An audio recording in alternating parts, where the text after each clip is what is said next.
அம்மா சமையல் சேனல் உங்களை அன்புடன் வரவேற்கிறது. இன்றைக்கி உங்களுக்கு காளான் கிரேவி, காளான் மஞ்சூரி வீட்டில் எவ்வளோ ஈஸியாக செய்யலான்னு செஞ்சு காட்ட போகிறேன். இது கண்டிப்பாக எல்லோரும் வீட்டில் செஞ்சு பார்த்துட்டு கமெண்ட் செக்ஷனில் போய் கமெண்ட் போடுங்க. இந்த வீடியோக்குள்ளே போகிறதுக்கு முன்னாடி இந்த அம்மா சமையல் சேனலை சப்ஸ்கிரைப் பண்ணுங்கள். இது ஃப்ரீயான சர்ப்ரைஸ் தான். இது சப்ஸ்கிரைப் பண்ணால் தான் நாங்கள் போடுற ஒவ்வொரு வீடியோவும் உங்களுக்கு உடனடியாக கிடைக்கும். வீடியோ பிடிச்சிருந்ததுன்னா லைக் பண்ணுங்கள், ஷேர் பண்ணுங்கள். கண்டிப்பாக எல்லோரும் செஞ்சு பாருங்கள். காளான் கடையில் வாங்கும் போதே வெள்ளையாக இருந்ததுன்னா அப்படியே கழுவிட்டு யூஸ் பண்ணலாம். ஆனால் கொஞ்சம் இந்த மாதிரி கொஞ்சம் கலர் மாறி இருந்ததுன்னா இதை நல்லா தோல் உரிச்சிட்டு வெள்ளையாக ஆகிடும். அதுக்கும் பிறகு அதை உடச்சிட்டு யூஸ் பண்ணலாம்.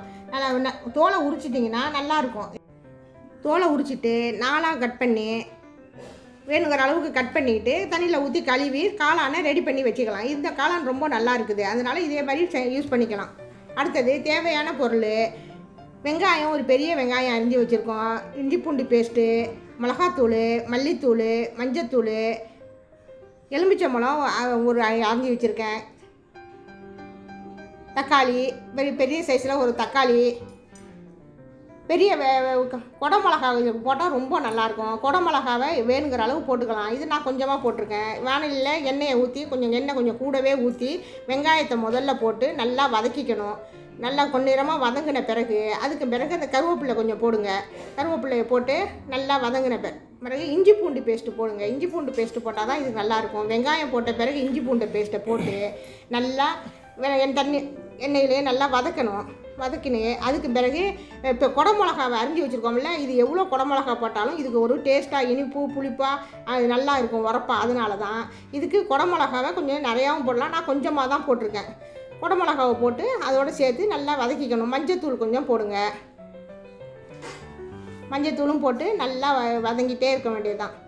அப்புறம் 2 தக்காளி பழம் எவ்வளோ போட்டாலும் புளிப்பாக நல்லாயிருக்கும். அதனால் 2 பெரிய தக்காளி பழத்தை போட்டு அதையும் போட்டு நல்லா வதக்கணும். கிரேவி நிறையா வேணும்னா தக்காளி பழத்தை ஒரு 2-3 தக்காளி பழம் கூட போட்டுக்கலாம். நீங்கள் இதை மிக்சியில் தக்காளி பழத்தை அடித்து கூட போடலாம். தக்காளி பழத்தை நல்லா வதக்கிட்டு நல்லா மசிஞ்ச பிறகு தேவையான அளவு உப்பு போட்டுங்க. உப்பு போட்டு மிளகாத்தூள் 1 ஸ்பூனு அதையும் போட்டு வதக்கிங்க. சிக்கன் பொடி இருந்ததுன்னா சிக்கன் பொடி கூட போட்டுக்கலாம். கரம் மசாலா பொடி கொஞ்சம், மிளகுத்தூள் கொஞ்சம், அப்புறம் இதெல்லாம் போட்டு நல்லா கழுவி வச்சது தண்ணி வடிகட்டின அந்த காளானை போட்டு நல்லா ஃப்ரை பண்ணுங்கள்.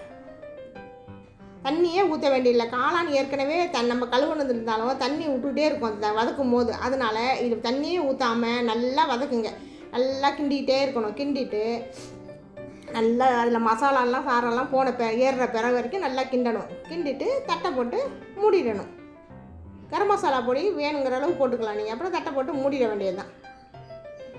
கொஞ்சம் நேரம் கழித்து திறந்து பார்த்தீங்கன்னா அந்த காளானில் இருக்க தண்ணியெல்லாம் நல்லா வெளியில் வந்து நல்லா கிரேவி மாதிரி தலன்னு இருக்கும். உங்களுக்கு குடமிளகா உங்களுக்கு வேணும்னா நீங்கள் போட்டுக்கலாம். இல்லை கேப்சிகம் வேண்டான்னு சொன்னால் அதுவும் போட வேண்டாம். நாங்கள் கரம் மசாலா பொடியும் கொஞ்சம் கூட போட்டிருக்கோம், குடமிளகாவும் போட்டிருக்கோம். இதெல்லாம் போட்டு வதக்கிட்டு மறுபடியும் நல்லா கிண்டிட்டு கட்டை திறந்து பார்த்தீங்கன்னா வெள்ளம் வெந்திருக்கும். அதுக்கு பிறகு கொத்தமல்லி தலையை நல்லா கழுவி போட்டு வச்சுருந்து அந்த கொத்தமல்லி தலையை அள்ளி போட்டு நல்லா கிண்டி முடித்தா ரொம்ப சுவையான காளான் கிரேவி ரெடி.